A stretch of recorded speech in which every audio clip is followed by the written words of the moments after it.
오늘은 지난 영상에 이어 인생이라는 샌드위치를 맛있게 먹는 구체적인 방법을 소개해드릴까 합니다. 인생이라는 샌드위치를 맛있게 먹는 법의 저자가 했던 말. 나는 죽어가고 있었지만 온전히 자유롭고 온전히 살아있다고 느꼈다. 그건 병에 걸렸느냐 아니냐와는 무관했다.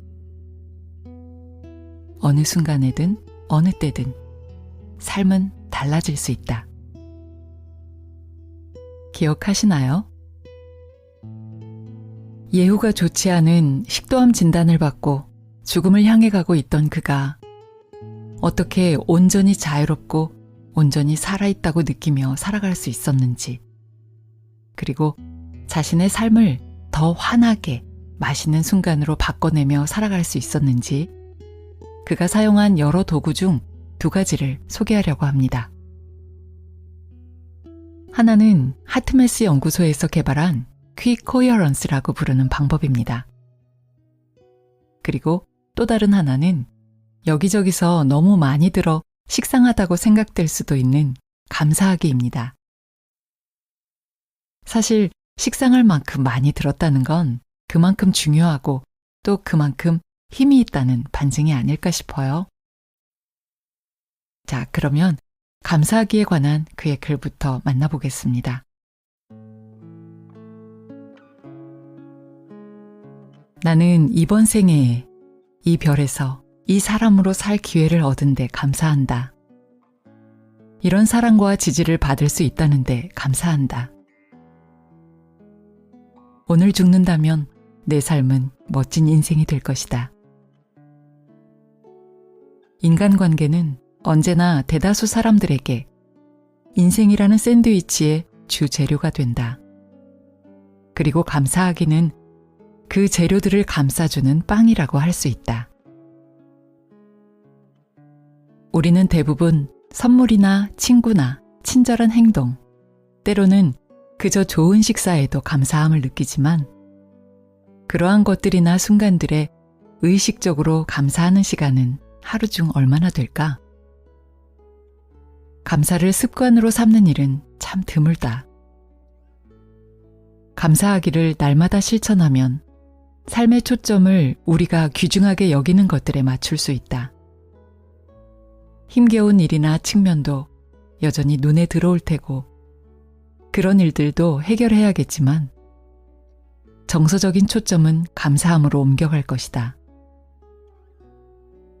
날마다 감사하기를 연습하면 현재 상황과 무관하게 삶이 달콤해진다. 내가 암 치료를 받는 도중 노스캐롤라이나에 있는 친구 마크와 밤늦게 문자 메시지로 대화를 나눈 일이 있다. 그러다 결국 우리 둘은 서로 5,000km 떨어진 곳에서 함께 축배를 들기에 이르렀다. 아끼는 친구와 거의 마지막으로 함께한 훌륭한 스카치 위스키였다. 피로하고 힘들었던 그때 과학기술 덕으로 친구와 함께 할 수 있어서 나는 기뻤다. 특별한 일도 극적인 사건도 없었다. 그저 우정을 나누었을 뿐. 단순한 순간, 단순한 감사. 나는 이제 죽기 전에 하고 싶은 일 목록이 없다. 내 삶에는 사랑이 있다. 이것은 피라미드를 보고 산에 오르고 태국에 가서 그곳 음식을 먹고 그 외에 재미있을 법한 다른 활동을 하는 것보다 훨씬 낫다. 나는 사랑받았고 사랑했다. 내 목록은 다 지워졌다. 내 생각에 우리는 모두 감사할 줄 아는 자질을 타고났지만 우리 스스로 그 길을 가로막을 때가 많다. 그 흔한 예가 비관주의와 완벽주의다. 비관주의자와 완벽주의자는 삶에서 감사한 일들이 있더라도 왜 그것이 적절하지 않은지, 완벽하지 않은지, 아니면 어떻게 더 나을 수 있었는지 등등을 재빨리 찾아낸다. 이들의 신경 상상 마음은 어딘가에 실수나 잘못이 없나 찾아다닌다. 그러다 보니 잠깐도 감사함을 누리지 못하고 곧바로 부정적인 면으로 넘어가 버린다. 그건 그래. 하지만 이것이 그들의 말투다. 그들은 마요네즈가 너무 많아서, 상추가 너무 적어서, 빵이 너무 딱딱하거나 말랑해서 샌드위치를 맛있게 먹지 못한다. 감사하기 연습은 현실을 마주보고 자신의 내적 자아나 하위 인격들, 또 주변 사람들에게 비친 모습 등 자신의 여러 면을 인식한다는 뜻이다. 그것은 자신의 그림자를 이해하고 포용한다는 의미다. 자신과 타인을 통제하려는 마음을 내려놓는다는 뜻이고, 우리를 해친 사람에게 연민을 품는다는 뜻이다. 감사함은 희망의 궁극적인 표현이다. 감사하기 연습은 간단하다. 나쁜 것을 애써 표백할 필요 없이 그저 시시때때로 좋은 것을 상기하면 된다. 명심하자. 우리는 찾으려 하는 대로 찾는 법이다. 나에게 효과적이었던 한 가지 간단한 방법은 침대맡에 메모지나 일기장을 놓아두고 매일 밤 그날 일어난 감사한 일을 3가지씩 적어보는 것이다. 그저 맛있는 식사, 즐거운 농담, 혹은 좋아하는 누군가를 우연히 만난 일 등이면 된다.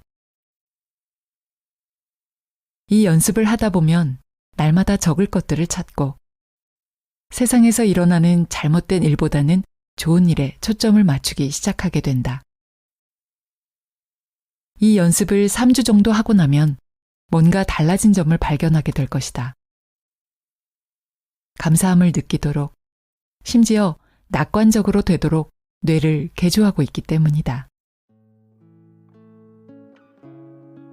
이것 말고도 내게 엄청나게 도움이 된 간단한 방법이 있다. 하트메스라는 단체에서 개발한 것으로 퀵코어런스라고 부르는 방법이다. 이 방법의 핵심은 아주 깊고 느리게 숨을 쉬면서 긍정적인 감정을 떠올리는 데 있다. 호흡법을 바꿔서 길고 느린 숨이 들어와 심장 주위를 감싸듯이 숨을 쉰다. 동시에 긍정적인 감정을 활성화한다. 자기가 감사하게 여기는 걸 생각하면 효과적이다. 처음 연습할 때는 이런 긍정적인 감정 상태를 유지하면서 깊고 느린 호흡을 적어도 1분간 계속한다. 호흡을 이렇게 바꾸면 신경계에 균형이 잡히고 좀 더 이완된 상태에 들어간다. 긍정적인 감정을 활성화하면 뇌가 낙관적이고 조화롭게 생각하는 능력을 유지할 수 있다. 이렇게 호흡과 긍정적 감정을 결합하면 스트레스를 줄이고 감사하는 마음을 키우는데 각별히 효과적이다. 사랑하는 사람이나 좋아하는 활동을 생각하면서 이 방법을 적용해도 좋다. 긍정적인 감정이라면 거의 무엇이든 적용할 수 있다. 나는 이 연습을 했더니 내 삶에서 가장 무미건조한 부분까지도 크게 달라지는 걸 느꼈다. 힘겨운 순간조차 분노를 다스리고 감사를 느낄 수 있게 되었다. 언젠가 내가 워싱턴 DC에서 워크숍을 진행하던 때의 일이다. 나는 다음날 아침 9시에 다른 강연이 잡혀 있어서 그날 밤에 위스콘신행 비행기를 타야 했다. 워크숍 도중에 유나이티드 항공에서 문자가 왔는데 항공편이 취소됐다는 내용이었다. 나는 호흡을 바꾸고 내가 좋아하는, 그러니까 긍정적 감정으로 바꾸기 위해 워크숍 참가자들에게 초점을 맞췄다. 바꾸고 활성화하기. 그러자 곧바로 마음이 가라앉아 워크숍을 계속 진행할 수 있었다. 나는 나 자신을 속인 것이 아니었다. 그곳 사람들과 함께 있는 시간을 즐긴 것이었다. 프로그램이 끝난 뒤 나는 유나이티드 항공에 전화해 다음날 아침까지 밀워키 지역에 갈 다른 방법이 없느냐고 물었다. 그들은 유일한 방법이 볼티모어 워싱턴 국제공항에서 출발해 시카고로 가는 항공편을 탄 다음 나머지는 차로 가는 것뿐이라고 말했다. 그렇게 하면 러시아워에 차를 몰아야 하고 그러고도 위스콘신에 늦게 도착하게 될 터였지만 나는 호흡을 바꾸고 적어도 거기에 갈 수 있다는데 감사함을 활성화했다. 그래도 여전히 무척 성가신 일이라는 점에는 변함이 없었지만 나는 최종 결과, 즉 긍정적인 쪽으로 초점을 바꾸었고 덕택에 가뜩이나 힘든 상황에 설상가상으로 불안과 좌절까지 보태지는 않을 수 있었다. 바꾸고 활성화하기. 공항 체크인 데스크에 가보니 아무도 없었다. 내가 탈 마지막 항공편 탑승까지 약 40분밖에 남지 않아서 티켓 담당 직원이 자리를 떠버린 것이었다. 나는 몇 차례 벨을 누르고서 호흡을 바꾸었다. 긍정적인 감정을 찾아내기 위해 내가 떠올린 것은 근처에 사는 친구였다. 최악의 시나리오는 그곳에서 벗어나지 못하고 친구에게 전화해 그날 저녁을 함께 보낼 수 있겠는지 물어보는 것이었다. 그러면 다음 날 이른 아침 비행기를 타고 갈 수 있었다. 바꾸고 활성화하기. 마침내 유나이티드 항공 직원이 벨소리를 듣고 찾아왔는데 그녀는 내가 탑승자 명단에 없다고 말했다. 바꾸고 활성화하기. 그렇다면 친구와 저녁 식사를 하면 된다. 그때 그녀의 상사가 내가 골드 멤버십 회원이라는 사실을 발견하고는 나를 시카고행 항공편에 타게 해줄 수는 있는데 남은 자리가 제일 끝줄 정가운데 자리여서 전혀 편안하지 않을 거라고 했다. 바꾸고 활성화하기. 적어도 도착은 할 수 있겠군. 다행히도 나는 메릴랜드에서 블루스 클럽을 열고 싶어하는 30대 남자 옆에 앉게 되었다. 우리는 음악에 관해 이야기하고 아이팟 음악을 교환하며 2시간을 멋지게 보냈다. 막상 겪어보니 재미있었다. 바꾸고 활성화하기. 시카고에서 위스콘신까지 가려면 2시간 동안 차를 몰아야 했지만 나는 아들의 야구 플레이오프 시합에 가 있는 아내에게 전화를 걸었다. 아내는 시합을 실시간으로 중계해 주다가 관중석에 있던 친구들에게 전화기를 넘겼다. 친구들 역시 야구 시합을 실시간으로 중계해 주었다. 아내를 수석 아나운서로 하여 3,000km가 넘게 떨어진 곳에 스포츠 라디오 중계를 듣다니 정말 잊을 수 없는 순간이었다. 끔찍스러운 여행이 될 뻔한 일이 막상 지나보니 즐거운 일이 되었다. 20년 전 같았으면 나는 유나이티드 항공의 성질을 부리면서 내내 투덜거렸을 터였다. 이제 나는 그저 바꾸고 활성화한다.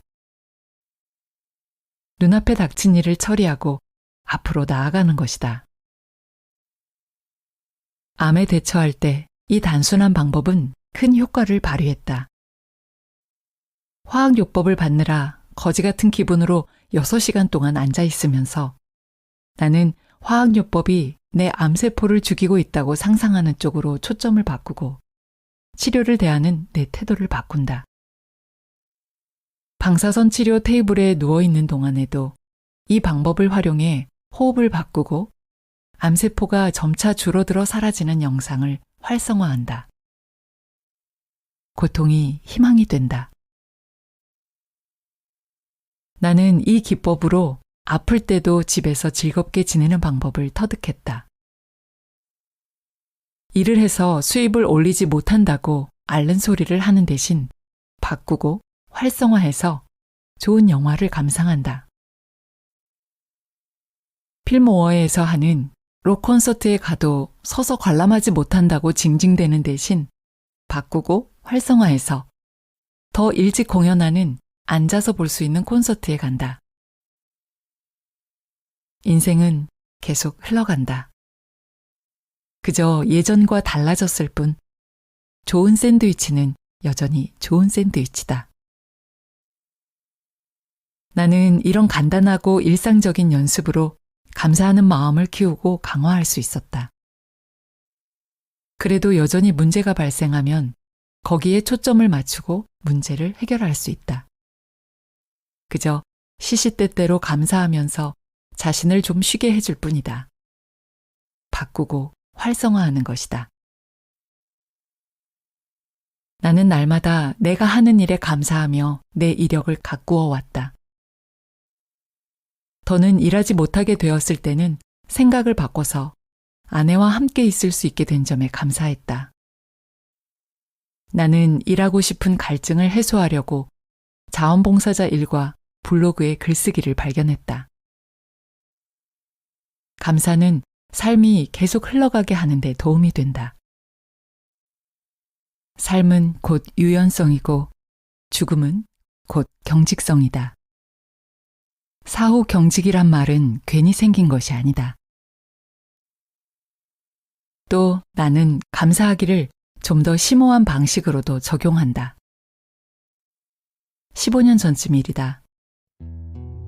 아주 추운 어느 겨울날 아침 5시 반에 나는 그때까지 몇 년간 해오던 대로 거실에 가서 명상하는 대신 침대에 누워서 명상하기로 했다. 그날 아침 나는 사랑에 관해 명상하기로 하고 한쪽 팔을 뻗었다. 그러자 아내가 옆으로 굴러서 내 품에 안겼다. 45분간 나는 내 삶에 사랑이 얼마나 많은지, 내가 거기에 얼마나 감사한지 명상했다. 아내가 자면서 가르랑거리는 것 같았다. 그 후 15년 동안 이것은 내 오전 일과의 하나가 되었다. 일어나기 전에 30분에서 45분 동안 사랑을 명상하기. 이렇게 함으로써 나는 조건 없는 사랑 쪽으로 가도록 뇌를 다시 훈련하는 것이다. 또 이렇게 풍성하고 의미 있는 삶에 깊이 감사하도록 자신을 훈련하는 것이다.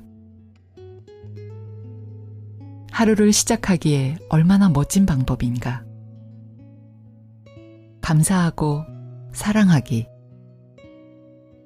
샌드위치 빵과 속을 맛깔나게 동시에 음미할 수 있으니.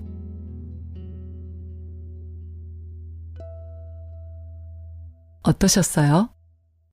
저자가 서문에 쓴 것처럼 이 책을 계기로 우리가 우리 자신의 인간적인 면을 끌어안고 불확실한 것들을 받아들이고 지금 마지막에 직면해 있든 그렇지 않든 감사하며 살아갈 수 있으면 좋겠습니다.